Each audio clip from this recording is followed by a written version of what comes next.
Class, welcome to week 3. Week 3, we're going to explore some different business models online, get into details on what those look like, and hopefully help generate some ideas for your business, or help you refine a little bit a business idea that you already have. So the two subjects this week are brokers, manufacturers, and wholesalers. Those will go over different roles that online businesses play. And then we will go over affiliate and drop shipping business models. And then you'll have your reflection. So just the two topics this week. Please note that project 1 is not due until next week. That's submitted during week 4. But please make sure you're working on that this week. These assignments should play into project 1 really well. So and should set you up for success on that project. So they'll all play together. But let's jump into our first assignment this week: brokers, manufacturers, and wholesalers. I'll first explain those different roles briefly, and then I'll focus on this quantify and compare spreadsheet. We'll go to that link and go through what a quantify and compare spreadsheet looks like. That is a key skill, and you'll be filling out many quantify and compare spreadsheets for this course. Really all of them during the first third or first half of the course when we're doing assessment on different options. It's a really powerful tool when it comes to business analysis. But first, let me briefly explain brokers, manufacturers, and wholesalers. These are traditional business roles. A manufacturer is going to create a product. So let's start with a wonderful product. Since I have young children, rubber duckies. So a manufacturer is going to create the rubber ducky at their factory and going to create a lot of them. A manufacturer will traditionally sell to a wholesaler who will buy in bulk. They have a lot of purchasing power, so they're going to buy at a lower cost, and they're going to buy a lot of rubber duckies. A broker is going to work as a mediator between the manufacturer and the wholesaler. One that is not mentioned on here is a retailer. Wholesalers will traditionally sell to retailers, and a broker will help broker that deal, right? Coordinate that deal, the sale between those two, and take a portion of the sale. Those are traditional business functions. Online, it takes away some of these roles.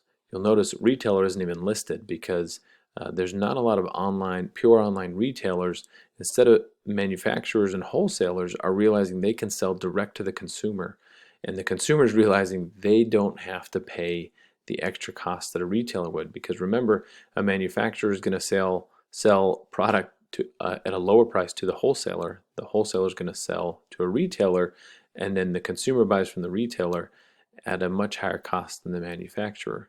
So the manufacturer realizes they can uptick their price a little bit and sell directly to the consumer, and everybody wins. Consumer gets a lower cost, the manufacturer sells at a higher price.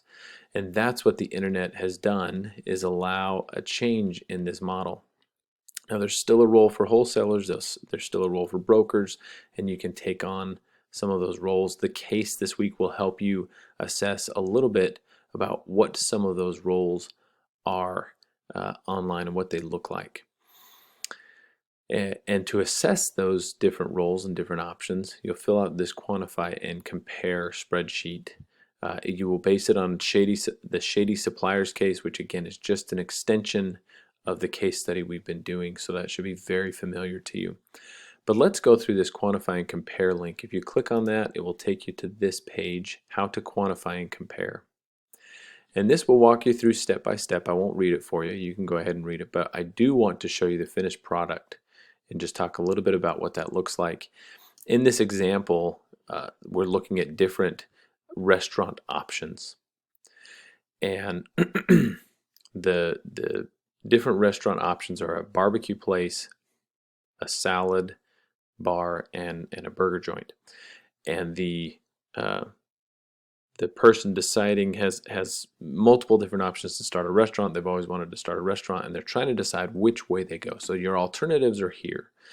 Then you have different criterion or considerations, right? The taste of the food, how quick the food is to make, how much it costs, and then each one of those is given a ranking, 1 through 10.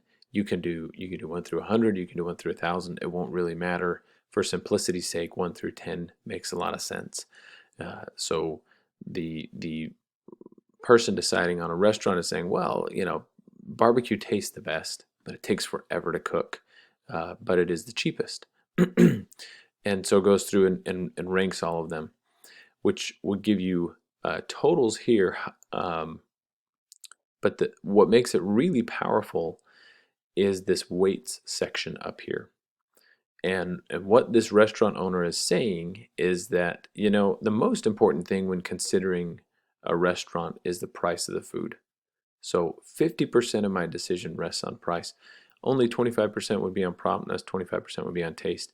When you create something like this, you can alter this however you want. You can say 20% of the reason, or 20% of the decision should go to taste, 30% should go to promptness, etc. This is you customizing this and saying, this is the most important factor, or this is the most important factor in my decision. And what it does is it gives a weighted total instead of just a total. It will weight according to how important each of these decisions are, and gives a much more accurate total here, and then it ranks you your decisions here. So the burger joint came in first, even though it came in lowest on taste. The weighted total, and you can see it just dominates in price here, and so that's the majority of the weight is in price, and it has the highest score there, wins the weighted total, and ranks number 1. Now with this down here, this is a breakdown of what your Excel spreadsheet should look like. It gives you the equations and everything you need to plug in here. And so you can change the alternatives to your alternatives. You can change the weights to what you need. The rankings here you can adjust. And so you will do multiple quantify and compare spreadsheets. This is a really important skill to learn. I've walked you through it here looking at this link. Fortunately, you also have this video which will walk you through the exact same thing. So take time to do your quantify and compare spreadsheet. Again, we'll do many of those this semester, and so you want to learn just how those are done. But that is your brokers, manufacturers, and wholesalers assignment. Note there are those 2 parts. You'll have an essay response to the case study that is based on your quantify and compare spreadsheet analysis. Now we'll jump into affiliate and drop shipping assignment. You'll have your discussion board, of course, for your brokers, manufacturers, and wholesalers assignment. But your affiliate and drop shipping assignment, the assignment will follow the same thing. You'll have your case study, and you'll respond to that in an essay format. But you will also do a quantify and compare spreadsheet, so it looks very similar. Excuse me. In your essay, you will make a recommendation and justify your recommendation based on your quantify and compare spreadsheet. And so in this, you'll be comparing affiliate and drop shipping. So it's important to know the difference between those two. These readings will help you get in depth on that. But I put together just a brief slide here to see if I could show you the difference in a little bit more detail. What affiliate, the differences between affiliate and drop shipping.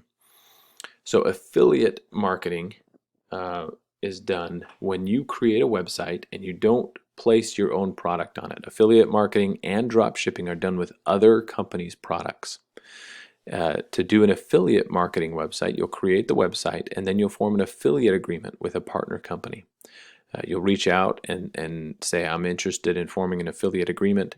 Most all major companies will know about that. Most small companies will know about it as well. It's very, very common online.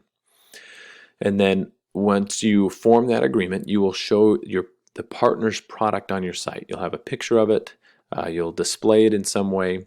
And then when the visitor clicks on that, or clicks on a button that says purchase this product, that click will actually take them to the partner site to finish the purchase. And then from there, if they complete the purchase, your partner will give you X percentage of the sale, whatever you agree upon in the affiliate agreement.